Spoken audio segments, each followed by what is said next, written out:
Merci Raoul pour cette présentation, chers collègues. C'est un immense plaisir d'être à Montréal après toutes ces années de lockdown. Voilà, moi je vais vous parler très rapidement d'une recherche européenne comparative qu'on est en train de mener dans plusieurs pays européens. Et peut-être comme mes slides sont en anglais, je vais switcher en anglais. So I present some preliminary results from a project called Beyond 4.0. It's a project financed by the European Commission in order to see what are the impacts of the digital transformation on work and employment in Europe. And this project started in 2018 in parallel with two other projects. Actually, one of them involving two important guys called Frey and Osborne that wrote a paper that shaped a little bit the thought about the future of work for probably about a decade from 2013 on, because they said that large percent of the jobs in the US can be automated. And all this idea was further vehiculated by many other researchers, also by large consultancy companies. And there was, of course, a lot of writing about the race between man and machine and so on, and the need to adapt the skills and many other issues related for the, for example, the case of universal basic income, if there will be the end of work and so on and so on. But in the same time, we have seen, at least at the European Union, but I think probably there are similar data about North America and many other regions in the world, that employment level has not declined in this period. On the contrary, the employment level has never been so high. There is a large evidence, long-term evidence. And actually, there was a guy called Christophe de Gries from the European Trade Union Institute, who wrote in 2016, made a kind of very simple but very useful typology, because, okay, he said, could be, okay, not only the job destruction, but three other processes of the job creation, job shift, and job change that can characterize those changes impacted by the digital transformation. And all these processes can take place in the same time, simultaneously. And we are seeing something which is not so new, actually, in social sciences, that finally technologies are not so deterministic. I just want to remove this. Yeah. So people can see. Sorry, yes, good. Thank you. And we have heard this morning from Sean and Ginny and many others that finally we see that during the last 2-3 years, technologies have been shaped by different institutions, different actors at different levels, transnational, the European Union, but also national, sectoral, company level. And that we have seen also that how these, for example, trade unions and other actors can also contribute to shaping this process, which is, I think, in a way, very optimistic. So we need a much more nuanced approach. And actually, this was our idea. No. This was our idea at the beginning of our study. So I'll go now very quickly because we have a very strict chair, but I have some levers to stop him. I'm not, not far away. So we try to see how all this is taking place at the level of the regions, taking different regions with different economic, technological, social development within the European Union, based on a perspective of Eric Stamm and Ben Spiegel about the entrepreneurial ecosystem, which is probably not so original, but very pedagogical perspective, including different elements that describe these ecosystems, and showing that there is no one best way. There are different pathways that can be mobilized in order to reach a resilient and also inclusive future. So these are our regions. I'll talk much more about two of them, but you can see we have, for example, the Brainport in the Netherlands. So the big company SML producing the machines that produce chips. You know that what does it mean nowadays? The West Midlands, Rover and Jaguar, the Basque Country, the very sophisticated machine tool production, Düsseldorf and Dortmund, the steel industry, what's happening there. we have in Oulu and Salu, that's why I'm very interested by this Finnish case, I'll say much more about, and we have the ICT in Sofia, actually ICT and a lot of BPO, so it's very interesting to listen to the presentation from the colleague of New Delhi. So I don't have time to develop here much more, but basically, I would say that in the case of Sofia, it was an ecosystem that started during the 60s in socialist times, of building. Okay, Bulgaria was the larger builder of computers in the former Comecon, and they were copying the brand new Apple and IBM computers. All this stopped in 1990 because of the change.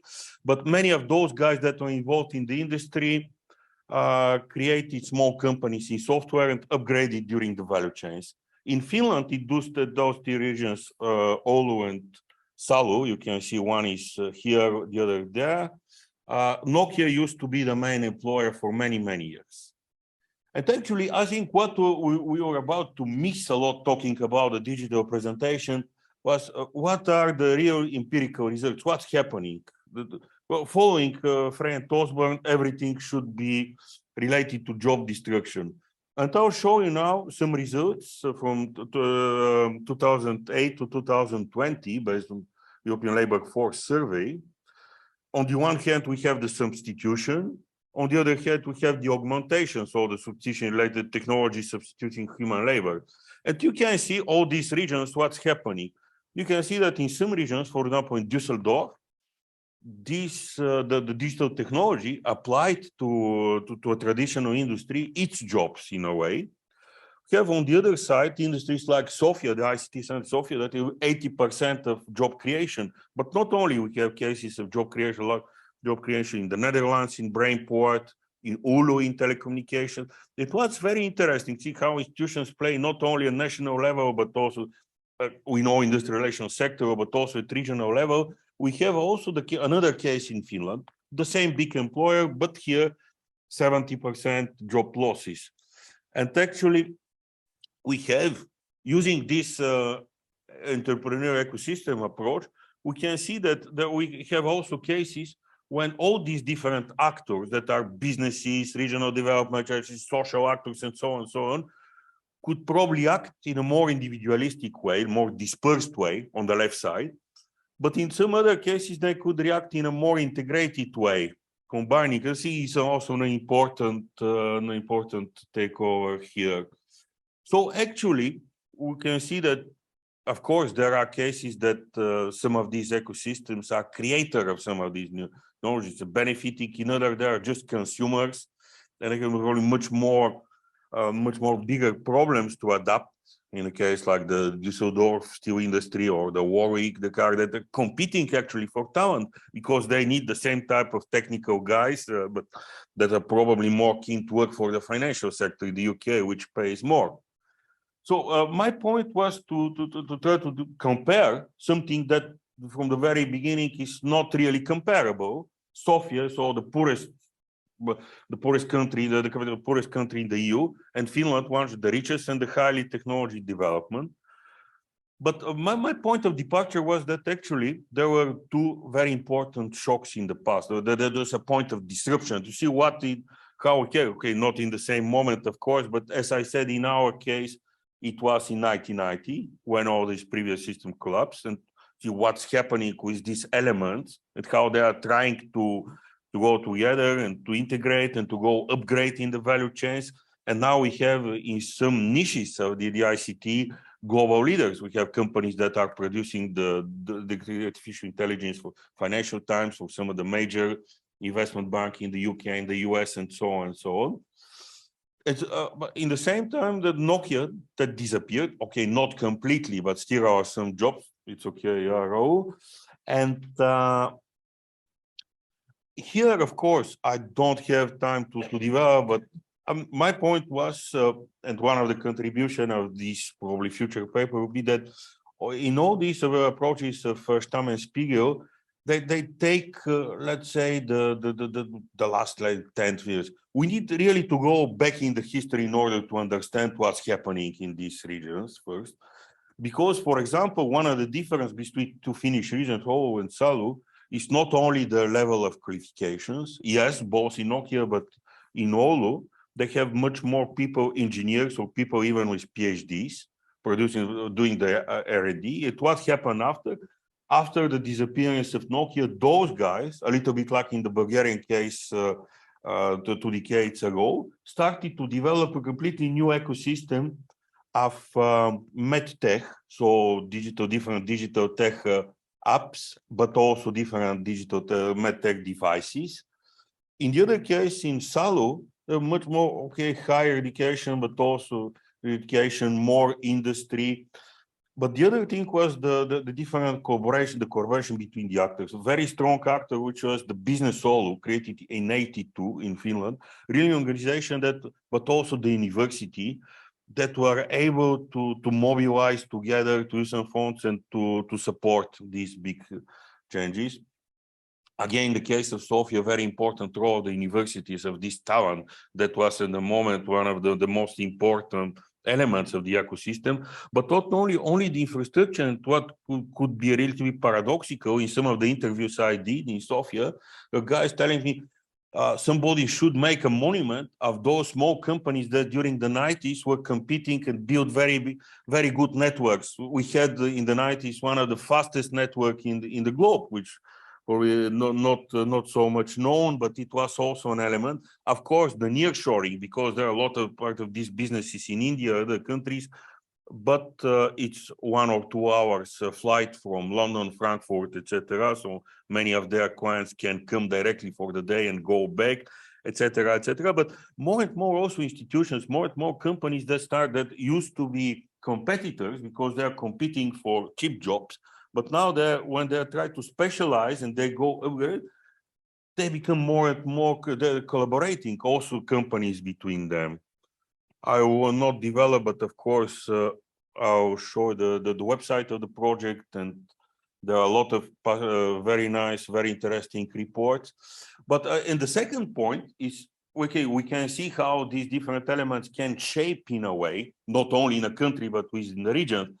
But also, our second conclusion, and here I'll also just mention a few things, is to what extent also this resilience can be inclusive, because there are resilience that are simply not inclusive. And of course, I think we should probably mobilize in the future much more in sociology and related sciences, notion of inclusiveness. When you talk about flexibility, you know that the question of flexibility for whom? And I think also inclusiveness for whom, for which groups. And we have seen that in these cases, for example, all this transformation was really inclusive when comparing this Finnish region, the Bulgarian region, for women. We have, for example, in Bulgaria, the highest number of women in ICT within the European Union. So about 1/3 of the labor force in this sector are women. Very inclusive to youth, because in our case, it allowed a lot of young people not to emigrate to Montreal, New York, London, but to stay and to have good wages at home, but not so inclusive to low qualified people. Just now, some cases of companies that start to invest in training, etc. Not so inclusive about older workers. A lot of ageism in this sector, being in companies that the CEO is 28, the HR management 22. So when I'm a 50 years professor in sociology, they look me as a dinosaur. So I'm finishing just to calm a little bit down the road. I think that what is important in this case to remember that we need a larger perspective about the future of work, about this, or think about the shaping of technologies, and something that we heard a lot during this all these 3 days screened conference, but also this panel today, that this could be a danger, but this could be also a growth opportunity and opportunity for better work in better societies, as is the slogan of the conference. And the same technology, of course, can be used in different ways. There are different scenarios. And I think some of the applied, contributions from our project will be, and I'll invite all of you on the 28th of March next year at our final conference in Brussels, be also to bring some tools, some reflections, some recommendations to policymakers in order to accompany, of course, this in a more socially inclusive manner. So thank you very much for your attention. and see you next year in Brussels.